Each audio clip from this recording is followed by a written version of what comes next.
Seguimos, estamos en la mesa de análisis internacional en esta emisión de viernes 18 de octubre del año 2024. Ya pusimos vistoría a fondo en una noticia, en una situación en particular, la de Medio Oriente. Les propongo entonces a ambos, a Gustavo Calvo, a Leo Harari, ahora que ellos elijan otros dos asuntos de la agenda del mundo en estas horas, que ustedes entiendan conviene que los oyentes observen, a los cuales conviene le presten atención. Empezamos contigo, Gustavo. ¿Cuál es? Sí, yo quisiera hacer una reflexión sobre algo que está sucediendo, en particular un elemento que nos llamó la atención y quiero atar un poquito la filosofía con el Caribe. A ver, a mediados del siglo pasado, Herbert Marcuse, un filósofo alemán que creo que peleó en la Primera Guerra por Alemania, llegó a pelear en la Primera Guerra por Alemania. Luego, el devenir del avance nazi en Alemania hizo que se fuera de allí, porque además era judío. Escribió o publicó un libro llamado El hombre unidimensional. Ahí Marcuse decía, no era el único que lo hacía, pero decía que la sociedad de consumo, la sociedad contemporánea, ya en ese momento un auge del capitalismo, había desarrollado formas de control social que de alguna manera desincentivaban la protesta, la revolución, el que los pueblos pudieran expresarse contra sistemas que pudieran ser opresivos.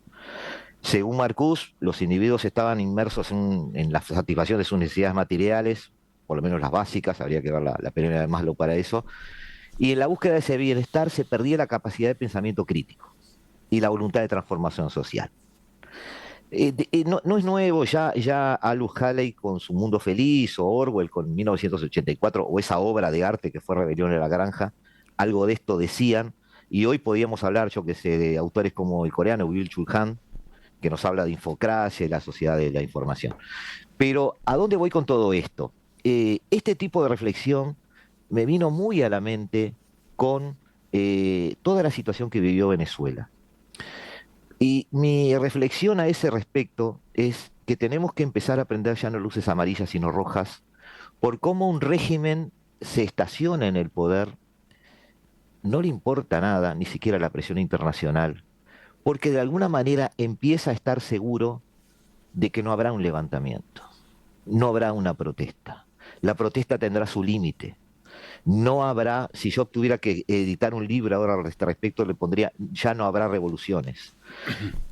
Cómo de alguna manera, en el buen sentido de crear sociedades pacíficas, sociedades que apuesten al progreso, que no estén pensando en guerras, sociedades que de alguna manera sean más proclives a disfrutar o a cierta solidaridad social o a transitar por este mundo de una manera más, menos castigada, digamos.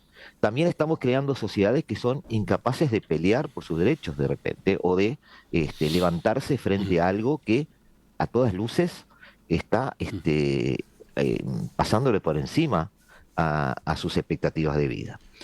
Entonces pensaba que, ya lo habíamos hablado, Emiliano, hablamos en una tertulia de esto, de qué iba a pasar en Venezuela, y yo desde el principio sostuve que iba a pasar lo que había pasado hasta ahora. El entorno de Maduro le estaba diciendo a gritos que no había incentivos para esperar una revuelta y que él tenía incentivos para quedarse quieto y meses después se naturalizaría su presencia en el poder. Y es lo que ha sucedido con Venezuela. Entonces, Represión mediante, tenemos ¿no? Represión mediante, no fue que la protesta se extinguió sola. represión que después no es resistida o no tiene Sí, sí, sí, respuesta. sí. A ver, Entonces, estamos dejando las alfombras rojas para que ese tipo de regímenes puedan empezar a multiplicarse allí donde puedan hacerlo. le aclaro a los oyentes, Leo no sabía cuál iba a ser el tema que pusiera No, perdón, yo tampoco sé cuál es el Gustavo. de Leo. Esa es Estamos, la gracia. estamos en una especie de telegramas, así que le voy a pedir igual que ahora que lo escuchó a Gustavo, haga su agregado, su complemento sobre lo que acaba de escuchar. No sé si puedo complementar.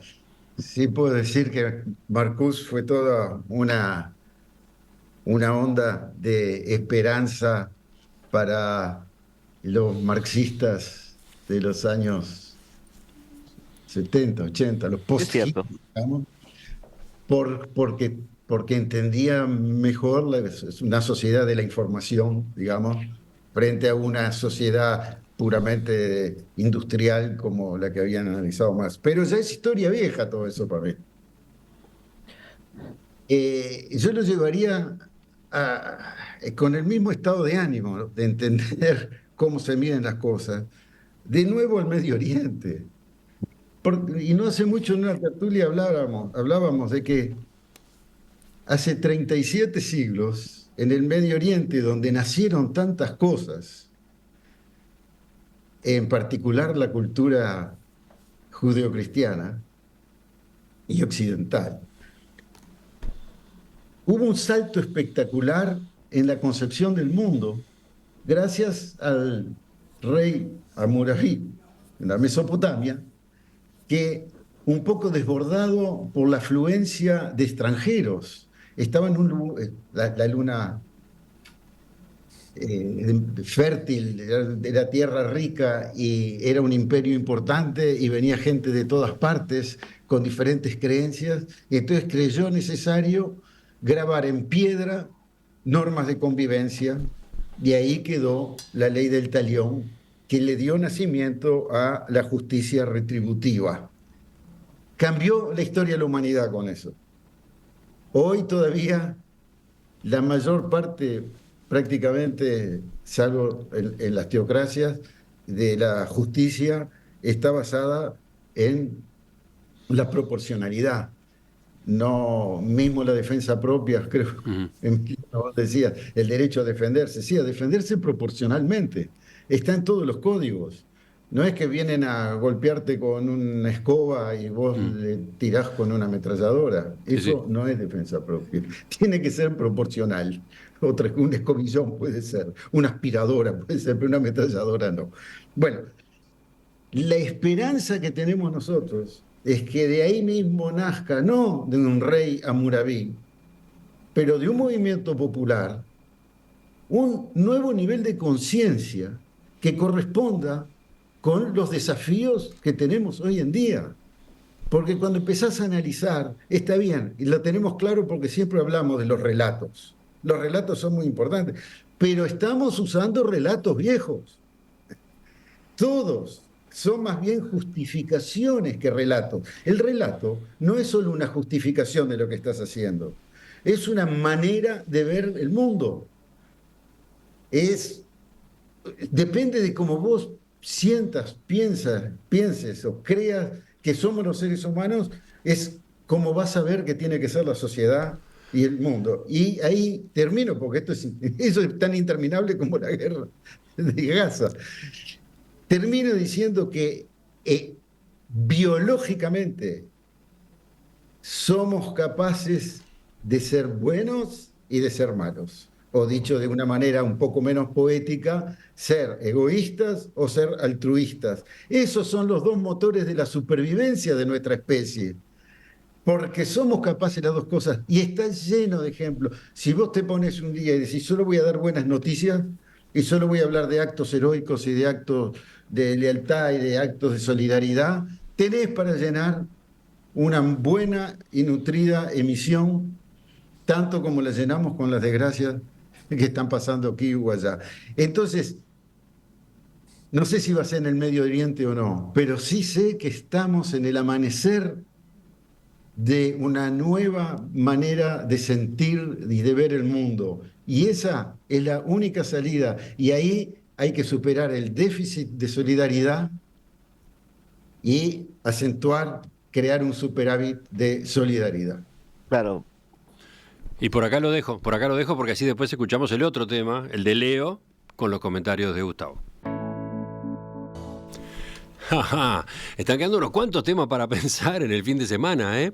Esta mesa de análisis internacional levanta la mirada por sobre la coyuntura misma de la noticia, ¿no?